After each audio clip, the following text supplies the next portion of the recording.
तो चलिए गाइस, सबसे पहले हम लोग ये समझ लेते हैं कि माइस्क्यूएल एग्जैक्टली है क्या। तो माइस्क्यूएल क्या है? एक रिलेशनल डेटाबेस मैनेजमेंट सिस्टम है और ये ओरेकल ने डेवलप किया और स्ट्रक्चर्ड क्वेरी लैंग्वेज पर काम करता है। ठीक है, तो अब कुछ पॉइंट्स हैं जो हम लोग इसमें से जो मैंने हाईलाइट कर रखे हैं उनको समझेंगे और फिर वापस इस डेफिनेशन पे आएंगे सो दैट आपको एक आइडिया लग जाए कि माइस्क्यूएल एग्जैक्टली क्या है। ये तो एक थियोरेटिकल डेफिनेशन हुई। तो माइस्क्यूएल एक डेटाबेस मैनेजमेंट सिस्टम है। मैनेजमेंट सिस्टम तो ठीक है कि कुछ मैनेज करने के लिए काम आता है, बट डेटाबेस क्या? तो डेटाबेस जो है वो क्या होता है? डेटाबेस का मतलब है एक ऑर्गेनाइज्ड कलेक्शन ऑफ इंफॉर्मेशन या डेटा। इसका मतलब कि जब भी आपको किसी डेटा को स्टोर करना है, किसी डेटा को रिट्राइव करना है, किसी डेटा से कोई इंफॉर्मेशन बनानी है, किसी डेटा से कोई आपको सपोज कुछ आइडिया लगाना है, कुछ फॉरकास्ट करना है या कुछ भी करना है, तो आपको क्या चाहिए? एक डेटाबेस चाहिए। जैसे एग्जांपल लेते हैं, हम लोग जब स्कूल में थे तब स्कूल में हम लोगों का एक जो भी हमारे टीचर्स होते थे वो हम लोगों का एक रजिस्टर मेंटेन करते थे। उस रजिस्टर में हमारे रोल नंबर, नाम, फादर नेम, कॉन्टैक्ट नंबर और साथ में हमारी डे वाइज अटेंडेंस शीट होती थी। ओके, तो वो जो रजिस्टर था वो क्या था? वो एक डेटाबेस था। मतलब it is a form of database जिसमें हम लोगों की डे वाइज अटेंडेंस स्टोर की जाती थी या डे वाइज अटेंडेंस लिखी जाती थी कि इस दिन ये बंदा प्रेजेंट था या एब्सेंट था। ठीक है, तो ये एक छोटा सा एग्जांपल है डेटाबेस का। फिर एक बड़ा एग्जांपल अगर हम लोग लेते हैं डेटाबेस का, तो जब भी हम लोग किसी बड़े मॉल में जाते हैं तो वहां पर जब भी हम किसी प्रोडक्ट को लेके जाते हैं काउंटर पे, वो बंदा स्कैन करता है और स्कैन करते ही उस पूरे प्रोडक्ट की डिटेल आ जाती है। It is also kind of database. Okay, अगर डेटाबेस नहीं होता तो वो डेटा कहाँ से आता या वो डेटा कहाँ स्टोर किया जाता? तो ये सारी चीजें जो हम लोग अपने डे टू डे लाइफ में देखते हैं, जो आप ये अभी वीडियो देख रहे हैं, वो वीडियो भी यूट्यूब के कहीं ना कहीं डेटाबेस में स्टोर किया गया होगा। ठीक है, तो ये होता है डेटाबेस। डेटाबेस का मतलब है डेटा को डालना, डेटा को निकालना, उस डेटा से कुछ इंफॉर्मेशन बनाना। मतलब सपोज किसी की डेट ऑफ बर्थ डाल दी और उससे एज निकाल दी, सो रॉ डेटा को एक इंफॉर्मेशन में कन्वर्ट कर दिया। ठीक है, अब डेटाबेस समझ में आ गया। तो डेटाबेस मैनेजमेंट सिस्टम क्या है? तो डेटाबेस मैनेजमेंट सिस्टम का मतलब है कि वो जो काम आपके टीचर्स रजिस्टर से करते थे या वो जो काम दुकानों पर पहले प्रोडक्ट्स की सारी प्राइजेस लिखी होती थी। अगर सपोज कोई दुकान है जहां पर हजारों प्रोडक्ट्स हैं, तो वो बंदा क्या करेगा? हर प्रोडक्ट की प्राइस लिख के रख सकता है, हर प्रोडक्ट की क्वांटिटीज लिख के रखता था और फिर उसको मैन्युअली मैनेज करता था। मतलब जो आपके टीचर्स अटेंडेंस ले रहे थे वो भी मैनुअल थी। But as we grow up, हम लोग जैसे सपोज कॉलेजेस में गए या हमने सपोज कहीं पर जॉब ज्वाइन की, तब वहां पर क्या हुआ? वहां चीजें एडवांस हुई और हम लोगों के जो अटेंडेंस है सपोज कॉलेजेस में है या ऑफिसेस में है, वो कैसे लगने लगे? सॉफ्टवेयर के थ्रू लगने लगे।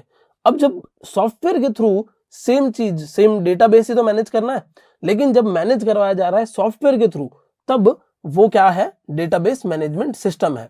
मतलब वो जो सारी चीजें जो बिहाइंड द सीन चल रही है, जो उस अटेंडेंस को मार्क करने के लिए चल रही है, वो किससे चल रही है? डेटाबेस मैनेजमेंट सिस्टम से। और डेटाबेस मैनेजमेंट सिस्टम एक सॉफ्टवेयर है जो हमें स्टोर रिट्राइव करने का ऑप्शन देता है।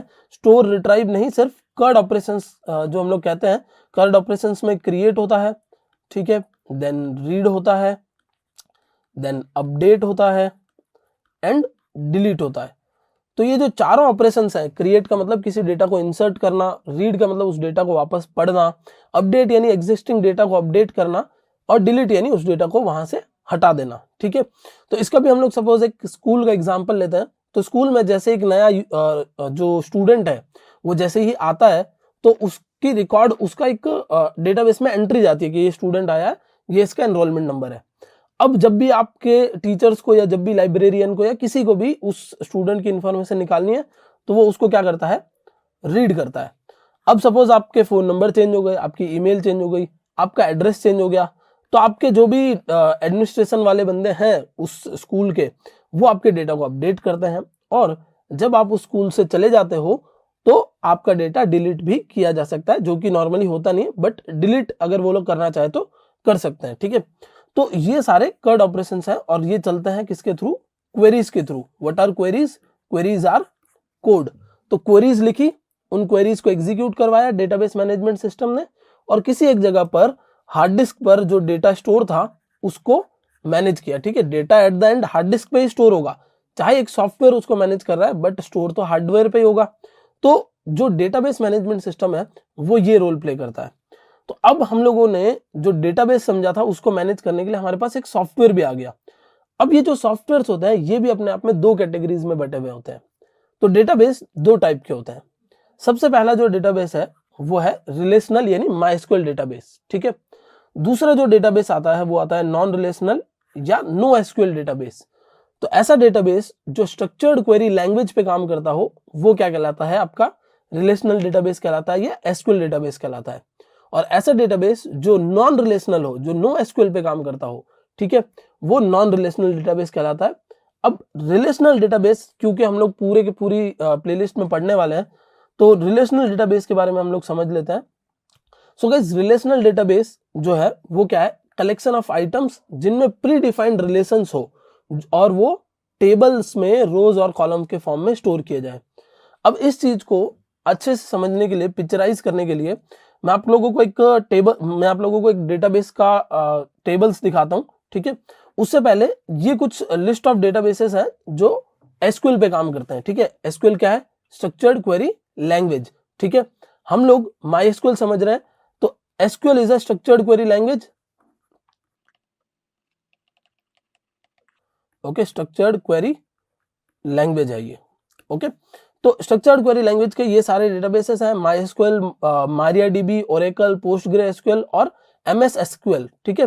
तो एसक्यूएल को काफी जगह पर सीक्यूएल भी बोला जाता है, तो आप काफी जगहों पर उसको सीक्यूएल भी सुनेंगे। तो ये सारे जो है वो रिलेशनल डेटाबेसेस के एग्जांपल है। और रिलेशनल डेटाबेस कुछ इस टाइप का दिखता है, ठीक है। तो अब रिलेशनल डेटाबेस में क्या होती है, टेबल्स। तो ये सपोज एक कस्टमर्स की टेबल हो गई, स्टाफ्स की टेबल हो गई, स्टोर्स की टेबल हो गई, ऑर्डर आइटम्स, ऑर्डर्स की टेबल, और कैटेगरीज की टेबल है, प्रोडक्शन की टेबल है, स्टॉक्स की टेबल है, ब्रांड्स की टेबल है। ये सारी क्या है, टेबल्स हैं, ओके। और ये जो सारी टेबल्स हैं, ये टेबल्स कुछ ना कुछ डेटा लिए हुए हैं in the form of columns. तो देख सकते हैं आप, ये सारे क्या है, यहाँ पर कॉलम्स हैं। अब ये जो डेटाबेस है वो क्या रिप्रेजेंट कर रहा है, ये डेटाबेस एक सेल्स और प्रोडक्शन की टेबल्स लिए हुए हैं, ठीक है। सेल्स में क्या होता है, तो सेल्स में कस्टमर्स होंगे, कुछ हमारे स्टाफ मेंबर्स होंगे, कस्टमर्स कुछ ऑर्डर कुछ ऑर्डर करेंगे, ठीक है। तो स्टाफ मेंबर जो है वो किस स्टाफ मेंबर ने उस ऑर्डर को लिया है उसकी डिटेल्स होगी।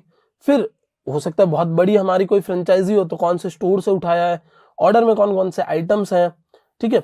और फिर वो किसी न किसी पर्टिकुलर कैटेगरी से होंगे। जैसे सपोज आप ई कॉमर्स वेबसाइट पे गए तो मेंस की कैटेगरी में जाकर आपने मेन शू खरीदे, ठीक है, मेन की कैटेगरी में गए और फिर उसके अंदर से आप लोगों ने शूज लिए। तो ये सारी चीजें क्या है, इस तरीके से टेबल में इंटर रिलेटेड होती है। मतलब किसी कैटेगरी का कोई प्रोडक्ट, उस प्रोडक्ट के कुछ स्टॉक्स जिसकी कुछ क्वांटिटीज है, और वो प्रोडक्ट किसी पर्टिकुलर ब्रांड के भी हो सकता है।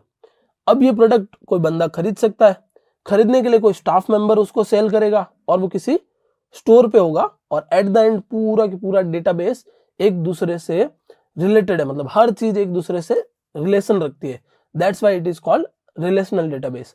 नॉन रिलेशनल डेटाबेस क्या होता है, ये मैंने काफी बार पीछे वीडियोस में समझा रखा है, तो आई बटन में आपको उसका लिंक भी मैं दे दूंगा जिसमें मैंने मोंगोडीबी समझाया है। और मोंगोडीबी में मैंने ये समझाया है कि नॉन रिलेशनल डेटाबेस क्या है और कैसे काम करता है। ये प्लेलिस्ट क्योंकि हमारे डेडिकेटेड माइस्क्यूएल पर है, तो हम लोग यहाँ रिलेशनल डेटाबेस की बात कर रहे हैं। तो अब हम लोगों ने क्या क्या पॉइंट समझ लिए। सबसे पहला हम लोगों ने समझा कि डेटाबेस क्या है, फिर डेटाबेस मैनेजमेंट सिस्टम क्या है, देन डेटाबेस कितने टाइप के होते हैं, और जो रिलेशनल डेटाबेस होता है वो क्या है और कैसे काम करता है। फिर से चलते हैं हम हमारी माइस्क्यूएल की डेफिनेशन पर। और अब जब आप माइस्क्यूएल की डेफिनेशन पढ़ेंगे तो आपको दिमाग में सारी चीजें क्लियर हो जाएगी। माइस्क्यूएल एक रिलेशनल डेटाबेस मैनेजमेंट सिस्टम है, मतलब वो एक डेटाबेस को मैनेज करने के लिए सॉफ्टवेयर बना हुआ है। और किस टाइप का डेटाबेस मैनेज करने का सॉफ्टवेयर है, रिलेशनल डेटाबेस मैनेज करने का सॉफ्टवेयर है। सो माइस्क्यूएल स्ट्रक्चर्ड क्वेरी लैंग्वेज पे काम करता है, रिलेशनल डेटाबेस को मैनेज करता है। और माइस्क्यूएल की डिमांड जो है वो हमेशा से रही है, काफी लंबे टाइम से। ऑल्दो आज के टाइम में बहुत ज्यादा नो एसक्यूएल भी यूज किया जा रहा है, बट माइस्क्यूएल की डिमांड कभी कम नहीं होने वाली है।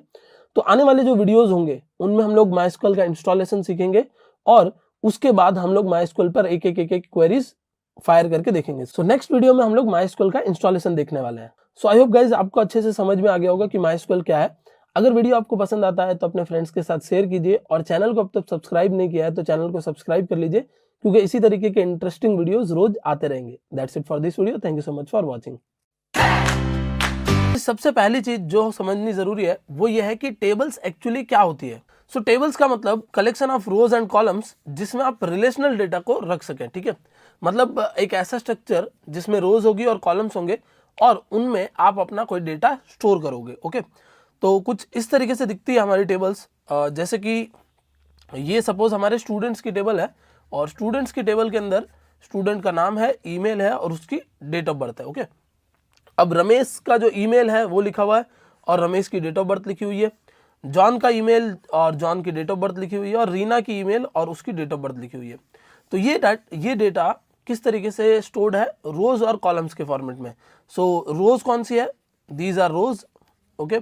ये है रो, ये भी एक रो है और ये भी एक रो है और ये वाले जो आप देख रहे हैं ये है कॉलम्स। तो इस टेबल को अगर आप देखो तो इस टेबल में 4 कॉलम्स है और 3 रोज है। रोज हम लोग और ऐड ऑन कर सकते हैं यहाँ पर और कॉलम्स भी ऑब्वियसली ऐड ऑन कर सकते हैं। बट अभी अगर हम लोग मान के चलते हैं कि हमारे टेबल में इतनी ही एंट्रीज हमें चाहिए, तो ये 4 फिक्स कॉलम्स होंगे और इनमें नीचे रोज आती जाएगी, ओके। तो ये होती है हमारी टेबल। अब इस टेबल का ये जो आप देख रहे हैं ये टेबल का स्ट्रक्चर है और ये स्ट्रक्चर बनाने के लिए हम लोगों को एक स्कीमा क्रिएट करना पड़ता है। उस स्कीमा को हम लोग अभी समझने वाले हैं। तो चलिए चलते हैं हमारे वर्क बेंच पर और वर्क बेंच में ओपन कर लेता हूं। मैंने माइस्क्यूएल सर्वर ऑलरेडी स्टार्ट कर रखा है और यहाँ पर हमारा ये डेमो कनेक्शन है, इसको कनेक्ट कर लेते हैं। एडमिन 123 ये हमारा पासवर्ड था, मैंने डाल दिया इसमें। और यहाँ पर अगर आप पहली बार इसको ओपन करेंगे तो ये एडमिनिस्ट्रेशन जो लिखा हुआ है आप इस पे आएंगे। तो यहाँ पर आप स्कीमा पे क्लिक करेंगे और स्कीमा पे आ जाएंगे, okay. So this is your schema और ये जूम इन नहीं हो रहा है, चलिए। तो ये हमारा स्कीमा है और इस स्कीमा में हम लोग क्या करेंगे, अपनी डेटाबेस को बनाएंगे, अपने टेबल्स को बनाएंगे। तो अभी आप देख रहे हैं कि 2 ही चीज़ें यानी 2 ही डेटाबेस यहाँ पर अवेलेबल है। हम लोग एक और डेटाबेस क्रिएट करने वाले हैं। तो हम डेटाबेस क्रिएट करने के लिए यहाँ लिखेंगे क्रिएट डेटाबेस और डेटाबेस का नाम रख देता हूँ WS cube, okay. So this is our database. ये डेटाबेस क्रिएट करने की कमांड है और मैं यहाँ पर इस पे एग्जीक्यूट पे क्लिक करूँगा। ये जो आप थंडरबोल्ट का सिंबल देख रहे हैं, एग्जीक्यूट पे जैसे मैं क्लिक करूँगा तो यहाँ नीचे लिखा हुआ आएगा कि क्या हुआ है, मतलब एग्जीक्यूशन हुआ है कि नहीं हुआ है, ये यहाँ लिखा हुआ आ रहा है। तो देखिए ये लिखा रहा है क्रिएट डेटाबेस और ब्लू टिक है, इसका मतलब एग्जीक्यूशन हो गया है। तो अब डेटाबेस क्रिएट होने के बाद यहाँ पर ये एक रिफ्रेश का ऑप्शन है, इस पर आपको क्लिक करना है। तो ये देखिए यहाँ डेटाबेस दिखने लगा। अब हमें उस डेटाबेस में स्विच करना है, तो हम यहाँ पर लिखेंगे यूज़ डेटाबेस, ठीक है, या यूज़ WS क्यूब लिख के हम लोग एक बार क्लिक करते हैं इधर। तो देखिए आप WS क्यूब वाले डेटाबेस में आ गए, यूज़ WS क्यूब, ये मैंने डेटाबेस का नाम लिखा है सिंपली और हम इसके अंदर आ चुके हैं। अब नेक्स्ट हम लोगों को क्या करना है, तो नेक्स्ट हमारा जो टास्क है वो ये है कि ये जो आप इस तरफ टेबल्स देख रहे हैं, ठीक है, जो अभी एम्प्टी है, मतलब एक भी टेबल नहीं है, वो टेबल्स हमें बनानी है। तो टेबल्स बनाने से पहले कुछ थियोरेटिकल कंसेप्ट्स जो हैं वो समझ लेते हैं टेबल्स के रिलेटेड, फिर टेबल्स बनाना शुरू करेंगे। तो अभी आप देख सकते हैं गाइस, ये हमारे कुछ कॉलम्स हैं, ठीक है, कुछ रोज है, कुछ कॉलम्स है। जब यहाँ पर नाम स्टोर किया है, जब यहाँ ईमेल स्टोर किया है, जब यहाँ पर आपने डेट ऑफ बर्थ स्टोर की है, हो सकता है इस बंदे का एज स्टोर करते हैं हम लोग, ठीक है। तो ये जो सारी चीज़ें स्टोर हुई है वो मेजरली 3 तरीके के डेटा टाइप में स्टोर होती है, ठीक है। ये सिंटैक्स मैं आपको वापस बाद में बताऊंगा। 3 तरीके के डेटा टाइप्स में वो चीज़ें स्टोर होती है, string, numerical and date and time, ठीक है। तो स्ट्रिंग हो सकती है, न्यूमेरिकल वैल्यू हो सकती है या डेट एंड टाइम, इसके अलावा कुछ भी नहीं हो सकता, ठीक है। या तो आपकी कोई स्ट्रिंग होगी या फिर कोई नंबर होंगे, मतलब अगर किसी का नाम लिखा हुआ है, ठीक है, so it is obviously a string. अगर उसकी एज लिखी हुई है तो नंबर है और उसकी डेट ऑफ बर्थ लिखी है तो वो डेट है। ईमेल हो तो भी स्ट्रिंग है, ठीक है। तो 3 डेटा टाइप्स होते हैं जो कि बेसिक डेटा टाइप्स हैं, ठीक है। अब अगर आप ये वाला कमांड देखेंगे क्रिएट टेबल का, तो क्रिएट टेबल का जो सिंटैक्स है वो क्या कहता है, क्रिएट टेबल देन टेबल का नाम, ठीक है। और टेबल का नाम जब हम लोग रखेंगे तो हम यहाँ पर एक ये पैरेंथेसिस के अंदर ये भी मेंशन करेंगे कि इस टेबल में कितने कॉलम्स होने वाले हैं, ठीक है। तो ये पहले कॉलम का कुछ डेटा टाइप होगा, दूसरे कॉलम का डेटा टाइप होगा, तीसरे कॉलम का डेटा टाइप होगा and so on, N number of columns हो सकते हैं। सो द पॉइंट इज कि हर कॉलम के डेटा टाइप रखने जरूरी है, ठीक है। और बेसिक कितने डेटा टाइप्स होते हैं, 3 डेटा टाइप्स होते हैं, string, number, date and time, okay. तो अब इन 3 डेटा टाइप्स के भी अपने अपने फंक्शंस या फिर अपने अपने डेटा टाइप्स आप कह सकते हो। ये तो हम लोगों ने कैटेगरी मेंशन की है कि स्ट्रिंग डेटा टाइप होगी, नंबर होगा, बट इनको जब आप डेटाबेस बनाने के लिए यानी जब टेबल बनाने के लिए यूज करेंगे तब कैसे यूज करेंगे ये समझते हैं। तो सबसे पहले हम लोग समझ लेते हैं स्ट्रिंग डेटा टाइप को। तो देखिए स्ट्रिंग डेटा टाइप के अंदर ये इतने सारे डेटा टाइप्स अवेलेबल है हमारे पास। सबसे पहला है हमारा कैर, फिर है varchar, binary, varbinary, और इस तरीके से सारे डेटा टाइप्स है। अब ये डेटा टाइप हर कोई अलग अलग काम के लिए यूज किए जाते हैं। जैसे जो कैर है वो तब यूज करना है जब 255 कैरेक्टर्स तक एटमोस्ट आपको स्टोर करवाने हो तब, ठीक है। 255 से ज्यादा कैरेक्टर स्टोर करवाने, वेर कैर पे आएंगे हम लोग, ओके। बाइनरी तब स्टोर करवाएंगे जब हम लोगों को 0101 के फॉर्मेट में डेटा डालना हो। वेर बाइनरी सेम वही है कि आप वेरिएबल डाल सकते हो, मतलब यहां पर बाइनरी में आप या तो 0 या 1 डाल सकते हो, यहां पर आप पूरी स्ट्रिंग डाल सकते हो, ओके। फिर आता है हमारा टाइनी टेक्स्ट। तो टाइनी टेक्स्ट में 255 कैरेक्टर्स तक एटमोस्ट आप डेटा डाल सकते हो। फिर टेक्स्ट है तो 65,535 बाइट्स तक का डेटा डाल सकते हो, ठीक है। बाइट्स का डिफरेंस है, यहाँ पर क्या है, कैरेक्टर्स है, यहाँ पर बाइट्स का डेटा है, ओके। फिर है आपका मीडियम टेक्स्ट। तो मीडियम टेक्स्ट में इतने कैरेक्टर्स का डेटा आ सकता है, लॉन्ग टेक्स्ट में इतने कैरेक्टर्स का डेटा आ सकता है। मतलब आप समझ सकते हैं 4 करोड़ कैरेक्टर्स का डेटा, मतलब 4 करोड़ प्लस कैरेक्टर्स का डेटा आ सकता है। तो कैरेक्टर का मतलब है कि जैसे ये आपने स्ट्रिंग लिखा है ना, तो स्ट्रिंग कितना है, ये आपका 4 + 2 6 कैरेक्टर्स का डेटा है, ठीक है। These are called 6 characters. तो इस तरीके से आप कितना भी लंबा डेटा डाल सकते हो लॉन्ग टेक्स्ट के अंदर। फिर टाइनी ब्लॉब आता है। टाइनी ब्लॉब यानी 255 बाइट्स तक का डेटा आप डाल सकते हो, ठीक है। ब्लॉब है तो 65,000 तक का आप जो 65,000 बाइट्स तक का डेटा है वो डाल सकते हो। फिर मीडियम ब्लॉब, लॉन्ग ब्लॉब, ये वही सेम इनकी एक रेंज है। फिर आता है इनम। इनम के अंदर आप सेट ऑफ वैल्यूज देते हो, मतलब कॉमा सेपरेटेड 65,535 वैल्यूज दे सकते हो आप। जैसे ऑप्शन क्या है कि जब भी कोई जेंडर सिलेक्ट करेगा तो वो एम, एफ या ओ कर सकता है, ठीक है। तो एम, एफ और ओ ये 3 जेंडर्स हो सकते हैं। तो हमने यहाँ पर सेट बना दिया कि एम, एफ और ओ के अलावा कुछ नहीं आने देना है, ठीक है। मतलब नीचे भी सेम एक एग्जांपल है सेट का, लेकिन इनम भी सेम काम करता है। बस दोनों में फर्क ये है, सेट में आप 64 वैल्यूज डाल सकते हो एटमोस्ट, और इसमें आप वैल्यूज डाल सकते हो 65,335, ठीक है। तो ये 3 चीजें जो आपने सिलेक्ट की है, उसके अलावा यूजर कुछ सिलेक्ट नहीं कर सकता। यह है इनम और सेट का मतलब। आप चाहें तो एक बार वीडियो को पॉज करके इसका स्क्रीनशॉट ले सकते हैं ताकि इन फ्यूचर आपको ये काम आए, या फिर आप साथ साथ में अपने नोट्स भी बना सकते हैं, क्योंकि ये डेटा टाइप्स कहीं ना कहीं आपको यूज में आती रहेगी। हो सकता है सारी एक टेबल में यूज आए भी ना, और ये भी हो सकता है कि लाइफ टाइम में आपको इन सबको यूज करना भी ना पड़े, इनमें से कुछ ही यूज करनी पड़े, बट इनकी नॉलेज आपको होनी जरूरी है, ठीक है। तो ये हमारे स्ट्रिंग डेटा टाइप्स हो गई। देन हम लोग नंबर डेटा टाइप्स पे जाएंगे। तो नंबर डेटा टाइप्स में बिट आता है, 1 to 64 जो रेंज है वो डाल सकते हो आप। टाइनी इंट आता है, इंटीजर्स जिनको हम लोग कहते हैं, ठीक है। तो -128 से 127 तक डाल सकते हो, -128, -127, -126, -125, 0, फिर 1, 2, 3, 4 ऐसे डाल सकते हो। यह टाइनी इंट। फिर इंटीजर आता है तो माइनस से प्लस तक की इतनी बड़ी रेंज आप डाल सकते हो। इतनी बड़ी रेंज अभी मैं बोल भी नहीं पाऊंगा, उतना एक बड़ा नंबर है, ये मुझे खुद कैलकुलेट करना पड़ेगा 1s, 10s, 100 करके। तो इतना बड़ा नंबर आप माइनस से प्लस तक डाल सकते हो, ठीक है। और इसमें भी 2 चीजें होती है, इसमें होता है अनसाइंड, ठीक है, अनसाइंड और साइंड, 2 चीजें होती है। तो जो अनसाइंड है, ठीक है, अनसाइंड का मतलब है कि कोई भी साइन नहीं होनी चाहिए, ना प्लस ना माइनस। तो अनसाइंड वाले हमेशा 0 से शुरू होते हैं, और इसका डबल आप कर लीजिए, मतलब 4 एंड समथिंग समथिंग, वो अनसाइंड वैल्यू तक जाएंगे। और साइंड में क्या होता है कि माइनस और प्लस दोनों में वो आधा आधा डिवाइड हो जाता है। मतलब ये समथिंग 4, इसका जस्ट डबल हम लोग करेंगे ना, तो मैं इसको अगर 1, 2, 3, 4, 5, 6, 7, 8, 9, तो मैं 9 जीरोस अगर पीछे लगा दूं तो इसका आधा अनसाइंड है, आधे पॉजिटिव आधे नेगेटिव, और जो अनसाइंड है इसका आधा साइंड है, और अनसाइंड का मतलब है कि 0 से लगाकर सारे पॉजिटिव।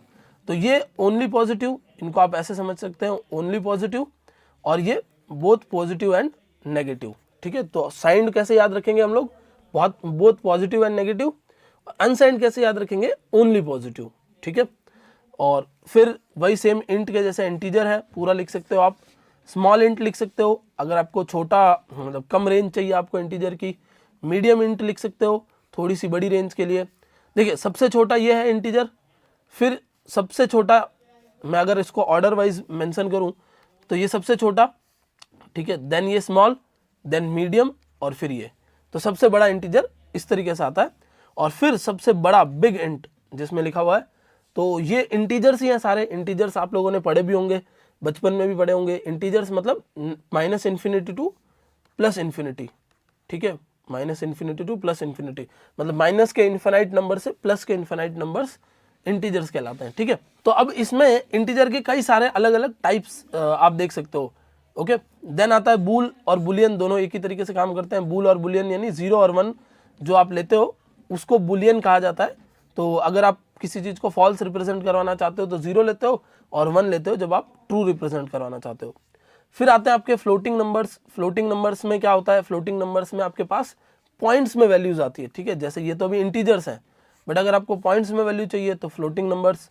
डबल भी सेम पॉइंट्स में वैल्यू लेके आता है, बट इतनी ही वैल्यूज जो है वो लेके आ सकता है, ओके। देन हमारे पास डेसिमल आता है। डेसिमल में आपके पास ऑप्शन होता है कि आप कितना सिलेक्ट करना चाहते हो।